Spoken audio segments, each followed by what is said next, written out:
beruntunglah buat teman-teman mungkin yang sampai pada bahasan saya, orang yang kita cintai itu tidak sesuai ekspektasi kita.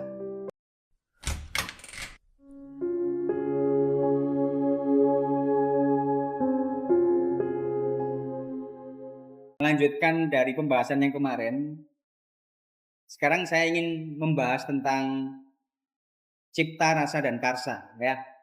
Jadi untuk memudahkan teman-teman supaya mengenal diri sejati itu seperti apa, maka kita bedakan dulu yang namanya diri sejati itu siapa, dan kemudian apa yang menempel pada diri kita, itu kita bedakan dulu ya. Jadi kita sebagai manusia, itu kemarin di episode sebelumnya, itu saya gambarkan dengan seperti ini ya, secari kertas yang suci, ya, yang bersih, ya. Nah, di dunia spiritual biasanya ada yang menyebutnya ini kesucian atau roh, ya, atau bisa jadi juga kalau dalam dunia psikologi atau dalam dunia yang biasa disebut dalam pengembangan diri itu kesadaran, ya. Jadi banyak macamnya. Ada juga yang menyebutnya higher self, ya, diri kita yang tertinggi, ya, versi terbaik kita. Jadi terserahlah teman-teman nyamannya mau pakai yang mana. Yang jelas versi kita atau diri kita yang sejati itu masih murni, masih putih, masih polos, masih suci, ya, pada saat kita dilahirkan. Ya. Kemudian Allah itu menganugerahkan untuk semua makhluknya, untuk semua manusia itu 3 hal yang dianugerahkan ke manusia, ya. Yang pertama adalah rasa cipta, rasa, dan karsa. Cipta ini adalah pemikiran, intelektual, keilmuan. Ya, kita diberi kemampuan oleh Allah untuk berpikir, kemudian untuk bisa menimba ilmu, kemudian jadi sebuah pengalaman dalam mengambil ilmu atau intelektual, ya. Kemudian cipta rasa, ya, rasa. Rasa itu adalah emosi. Rasa ini adalah perasaan. Jadi anugerah dari Tuhan yang kedua adalah perasaan. Perasaan ini yang memberikan kita yang namanya analisa tentang perasaan, rasa sedih, rasa bangga, rasa bahagia, takut, ya, macam-macam. Nah, ini yang disebut dengan anugerah yang kedua, yaitu rasa. Dan yang ketiga adalah karsa. Karsa ini kalau dari istilah Jawa karsa, kerso itu keinginan, ya. Nah, untuk mencapai sebuah keinginan ini perlu sebuah tindakan, gitu kan, ya. Nah, keinginan ini tadi itu masuknya di dalam jiwa, ya. Itu tersimpan di dalam jiwa. Jadi emosi, pikiran, pengalaman-pengalaman yang punya muatan emosi, intelektual kita itu tersimpan rapi di dalam yang namanya jiwa. Ya, karsa, termasuk karsa ini termasuk di dalam jiwa, ya. Jadi 3 hal ini tadi ternyata hanya anugerahnya dari Allah, anugerah dari Tuhan kita kepada kita, ya. Manusia yang awalnya polos seperti ini, kemudian dianugerahi 3 hal tadi, 1, 2, 3, cipta, rasa, dan karsa, ya. Jadi tempelan saja. Itulah yang membuktikan bahwasanya diri kita, diri sejati kita ternyata bukanlah pikiran, bukanlah emosi, dan juga bukanlah jiwa tersebut. Ya. Kita adalah kesadaran. Kita adalah roh yang suci. Yang awalnya murni, suci, kemudian dianugerahkan 3 hal tadi oleh Allah. Nah, sekarang kalau memang emosi, pikiran, perasaan itu bukanlah diri kita, maka sejatinya 3 hal ini bisa kita lepas untuk menuju kembali kepada kemurnian diri kita. Enggak? Nah, ternyata selama ini banyak yang salah paham. Banyak yang salah paham di luaran sana, terjebak dalam emosinya, terjebak dalam emosi mereka. Pada saat mereka mengingat situasi yang dulunya di masa lalu itu mengecewakan mereka, maka mereka masih bisa merasakan kecewanya sampai saat ini. Benar nggak? Mereka pernah dikhianati oleh seseorang, mereka juga masih merasa masih merasa kecewa dengan pengkhianatan tersebut. ya, masih merasa marah dengan pengkhianatan tersebut. Gitu. Nah, mulai saat ini, mulai kemarin ya, episode-episode sebelumnya itu saya akan membahas tentang bagaimana cara kita bisa berdamai dengan diri, bagaimana cara kita bisa melepas emosi kita, ya. Lebih kepada itu. Dan konteksnya saya akan buat case per case, ya.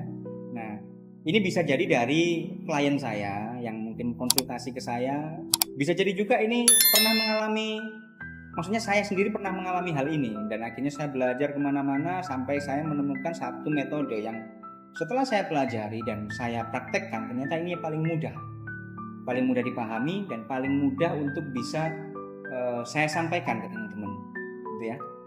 Saya yakin teman-teman untuk bisa belajar menjadi diri yang terbaik itu butuh effort, ya, karena banyak dari teman-teman kita yang di luar sana itu untuk mendapatkan sesuatu esensi dari diri sejati ini, mereka banyak hal yang dikorbankan.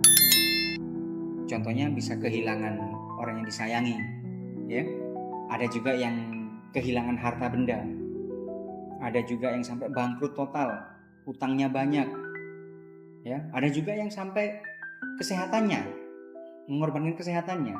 Dia sampai harus sakit dulu sampai harus akhirnya dia menemukan yang namanya kesadaran diri sejati ini tadi.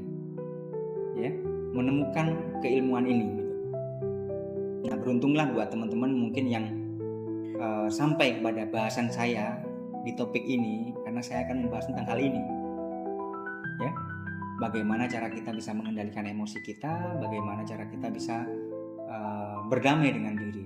Oke, saya berikan contoh satu hal yang ternyata dalam satu case saja kita melibatkan banyak sekali emosi atau pikiran-pikiran kita di sana, ya. Tapi ingat-ingat ya teman-teman, ilmu yang sudah saya bahas di sebelumnya, bahwasanya kita bukanlah emosi, kita bukanlah pikiran, dan kita bukanlah jiwa.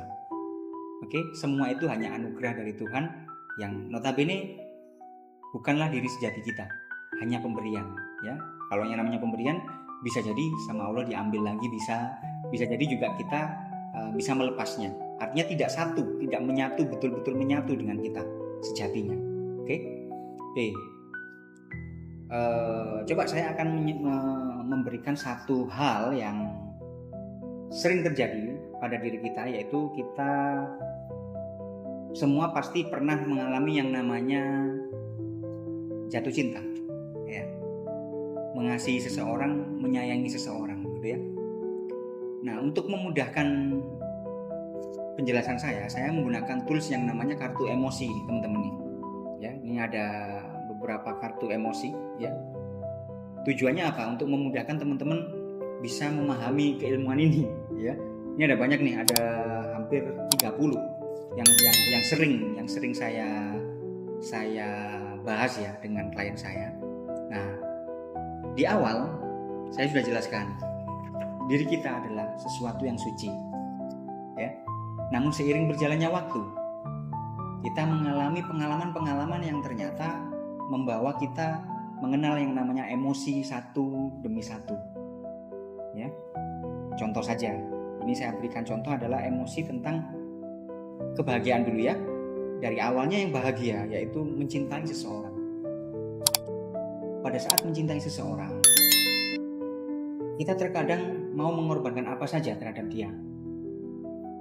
Yang penting bisa mendapatkan hatinya, bisa mendapatkan perhatiannya, bisa mendapatkan sesuatu yang terbaik lah dari dirinya, betul ya.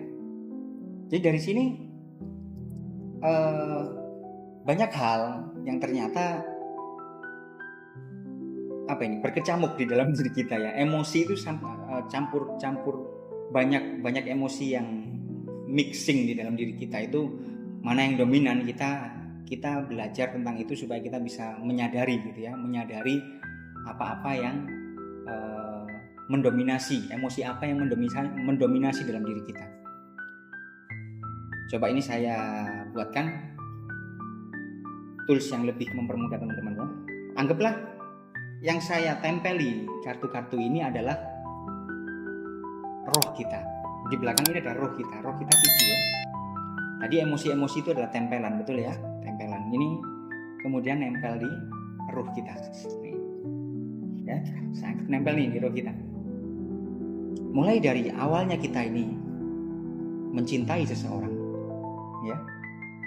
Mudah-mudahan teman-teman bisa kelihatan ya di sini di lensanya ya. Saya nyoba untuk bisa memudahkan teman-teman dalam belajar ya. Di sini ada emosi mencintai seseorang. Mencintai seseorang itu sebuah emosi teman-teman ya, sebuah bentuk ekspresi ya. Pada saat mencintai seseorang, kemudian pada saat menjalaninya, ternyata orang yang kita cintai itu tidak sesuai ekspektasi kita ya. Pada saat tidak sesuai dengan ekspektasi kita, ternyata muncul emosi yang lain, yaitu emosi kurang kasih sayang. Jadi ternyata dia tidak bisa memberikan kasih sayangnya pada kita. Kita merasa kurang ya. Bukan dianya yang tidak bisa memberikan kasih sayang, kitanya yang merasa kurang kasih sayang dari pasangan kita tadi. Ini juga emosi teman-teman. Pada saat merasa kurang kasih sayang, lalu akhirnya ada juga yang merasa tidak dihargai akhirnya oleh pasangan kita. Benar nggak? Yang awalnya cinta, kemudian dalam perjalanan merasa kurang kasih sayang, merasa tidak dihargai, ya kan? Sampai akhirnya sedih teman-teman. Ya, sedih dong. Merasa tidak dihargai, merasa kurang kasih sayang, akhirnya sedih. Sedih dan menyesal. Menyesal artinya, kenapa sih saya harus milih ini? Kayaknya saya salah pilih deh. Kayak gitu ya. Pasti ada perasaan-perasaan seperti itu. Saya salah pilih pasangan deh. Ternyata nggak sesuai ekspektasiku. Menyesal ya, sedih, menyesal. Kemudian muncul lagi rasa kecewa teman-teman. Kecewa, merasa mungkin ada yang kalau di sini tuliskan kecewa dibanding-bandingkan gitu ya. Mungkin pasangan kita membandingkan dengan pasangan-pasangan lain. Ya, sehingga kita merasa dibanding-bandingkan, akhirnya kita kecewa sama beliaunya. Oke. Lagi setelah itu kita punya rasa marah, sebel akhirnya. Sebel, jengkel sama pasangan kita. Ya kan? Setelah jengkel, kita merasa kecewa juga. Ini ditulis di sini kecewa dikhianati. Bisa jadi pada saat kita sudah marah gitu ya, si pasangan ini justru malah mungkin lebih parahnya selingkuh gitu ya. Nah itu akhirnya kita kecewa, malah dikhianati gitu kan. Akhirnya ujung-ujungnya kita patah hati teman-teman ya. Patah hati berujung dengan perpisahan atau perceraian. Banyak yang kayak gini. Nah ternyata dalam diri kita itu banyak sekali emosi-emosi yang berkecamuk ya, yang saling terikat, saling terhubung, dan akhirnya dalam satu case saja itu bisa sebanyak ini teman-teman. Ada 8. Ini belum trust issue. Kalau dikhianati orang biasanya trust issue ya, sudah tidak percaya lagi dengan orang lain, krisis kepercayaan gitu. Ada juga yang kayak gitu ya. Oke, ini saya bisa taruh ya teman-teman. Jadi ada banyak emosi di dalam diri kita.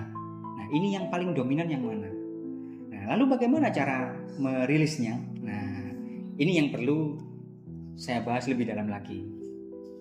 Oke, jadi untuk teknik cara melepasnya saya akan bahas di episode berikutnya. Jadi jangan buru-buru ya teman-teman ya, karena memang keilmuan ini saya ajarkan step by step. Saya sharing dengan teman-teman step by step supaya teman-teman bisa paham sepaham-pahamnya. Supaya teman-teman tidak bingung lagi dalam bagaimana sih caranya berdamai dengan diri, bagaimana sih cara melepas emosi-emosi kita, ya kan? Jadi tonton mulai dari episode yang kemarin ya. Dari episode yang kemarin tuh saya sudah mulai membahas mulai basicnya, kemudian middle-nya ya. Yang sekarang besok ini adalah bagaimana cara melepasnya. Oke, stay tune. Terima kasih sudah menyaksikan apa yang saya sharingkan dalam channel saya. Semoga bermanfaat. Assalamualaikum warahmatullahi wabarakatuh.